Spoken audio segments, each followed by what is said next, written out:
Шулай хатны җиткергәч, алар әйттеләр, проектыгыз уңышлы икән, балаларга ошый икән, әти-әниләр сезгә рәхмәт әйтә икән, димәк без бу проектны дәвам итәбез. Чыннан да нефть төбәге инде ул бик бай төбәк. Бәлки әле сез үзегез дә шул яклардандыр, мөгаен, чөнки Әлмәттән безгә бик күп хат җибәрүчеләр бар. Менә минем әни дә бу залда, әни безнең Әлмәттә бер 15-20 ел эшләгәндер инде. Әни минем атаклы журналист, Илсөяр Хәйруллина.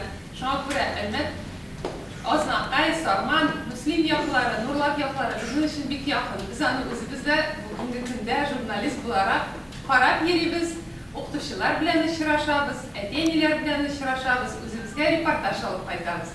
Әле моны Ландыш Насыйхова, сез аны беләсез инде, ул Гаилә һәм мәктәп журналының баш мөхәррире, үзе дә шундый очрашуларга еш чыга. Менә мин сүзне Рамил Хәмит улына бирмәкче булам, Миннуллинга. Чөнки акча булмаса, проект та булмый. Без инде идеяларга бик бай. Бер Америкада яшәүче икътисадчының бер шундый сүзе бар. Идея — это валюта будущего. Ягъни, менә фикерләрегез күп булса, ул фикерләрдән бизнес эшләп була. Балалар күп очракта әти-әниләргә дә шундый фикерләр бирәләр, тәкъдим итәләр, төрле проектлар. Менә Рамил, сүзне сиңа тапшырам.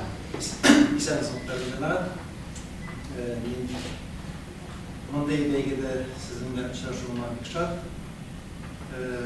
Инде бик күп республикабызның газета журналлары нефтчеләр белән үзара хезмәттәшлек бара. Бу әлбәттә безнең газета журналларга да бер яктан файда булса, икенче яктан чыннан да нефтчеләрнең тормышын яктыртып бару үзе бер сөенечле хәл.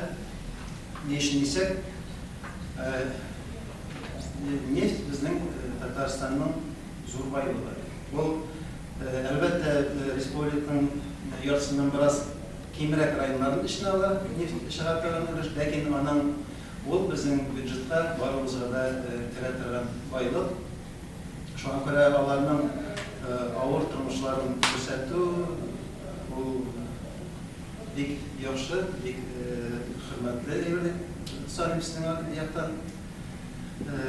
Нефтчеләр гомумән алганда социаль проектлар белән бик ныклап эш алып баралар. Элегелектән хәзер инде ике ягыннан караганда да ул бөтенләй икенче элекке замандагы нефткә баткан фазлар заманы узып китте. Нефть аткан елгалар юк хәзер, бөтенесе чиста, бөтенесе иң беренче эш башланыр алдан иң беренче экология зур игътибар.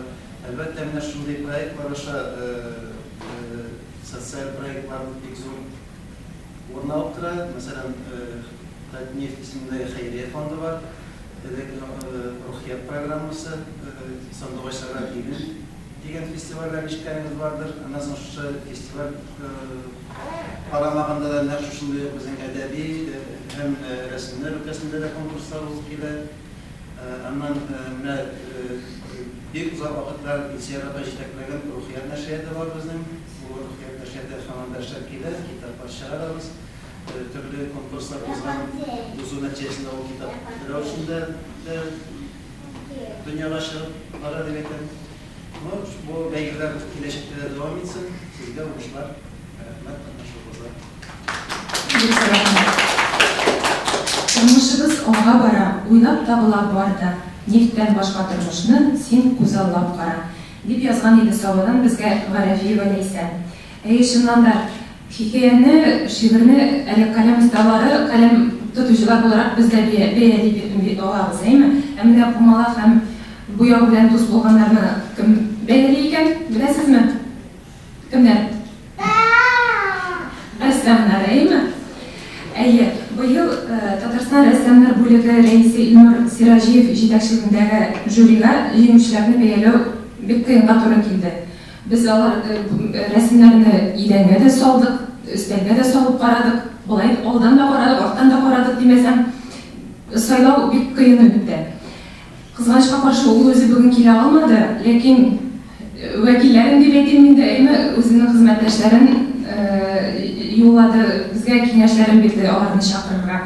Шуңа беренчеләрдән булып, мин сезгә игътибарга сәнгать белгече, шагыйрә, рәссам, Татарстан Республикасы атказанган сәнгать эшлеклесе Абдулла Тукай исемендәге дәүләт премиясе лауреаты, берничә шигырь җыентыгы, шул ук вакытта рәсемнәр турында монографиялар авторы Розалина Гомәр кызы Шаһиевага да сүзне бирәсем килә.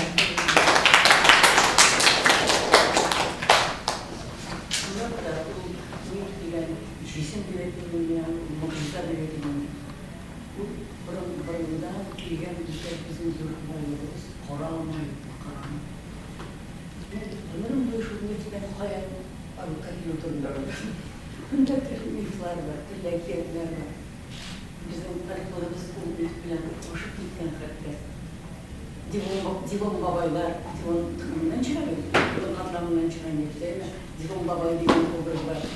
Андан соң біздің жылбарымызда да, біздің шүрлерімізде да нефть, bizim rəssamlarımızda şart bu temini anlap, bizlərinin erişim kırttılar bu temini sünətlərə udalısa, benim İsmet Şah'ın şifak okuyan rəssam, grafik sanı, şunda acayip aşıl konstruksiyalarını şahən bir əsər. Ondan xərisqətən şu, bizim rəssamçilik sənqatına hazır zamanı sənqatqa nikiz savuşların birisi xarisqatı yapıyor. Onun bir vizyonları var aynen. Onlar ıhtılafata hem yaşı rəssamlarla.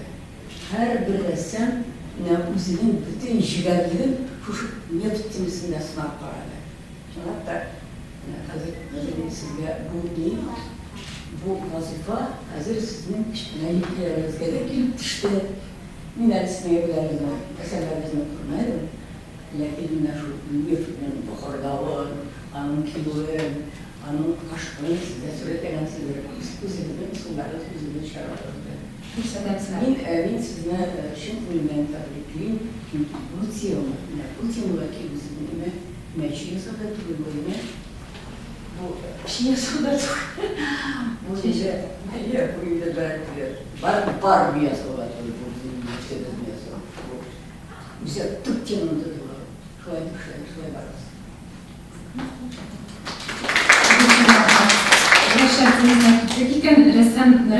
Rəssamlar Birliği Akademiyası sizin kıbılık yaş rəssamlarga icad sırlarını öğretmişi Baynazar Almiyev ismindəgi 3-cü Balalar Sənqat Məktəbi oxutuşusu Moskvadagi Surikov ismindəgi Sənqat İnstitutunu tamamlagan.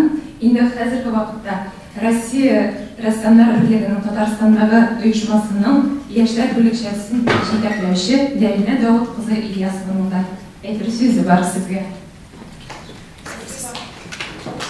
Поздравляю вас, дорогие ребята! Сегодня у вас праздник вручения призеров.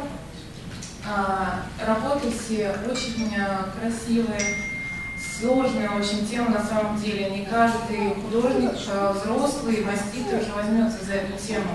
А ребята так смело взялись за нее, и действительно достойные работы получились.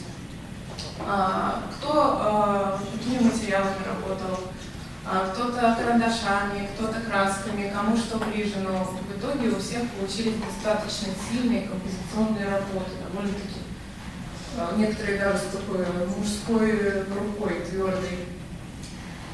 Хотелось бы сказать несколько напутственных слов ребятам. В ваших руках уникальное мастерство, уникальное ремесло.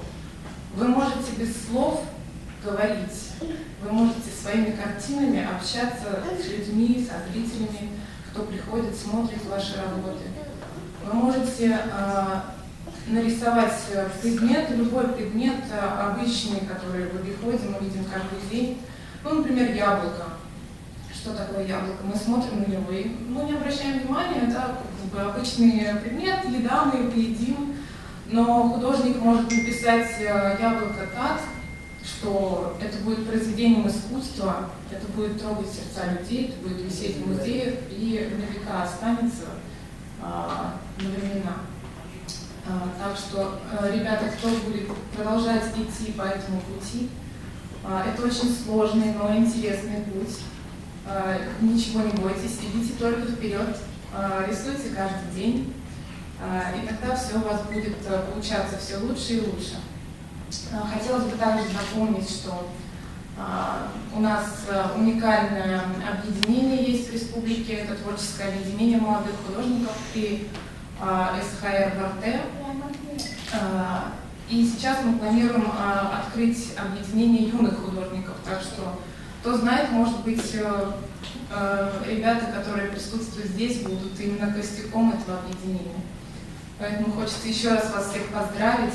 Спасибо большое, что работаете, рисуете, не бойтесь участвовать в конкурсах, выставках. Идите только вперед.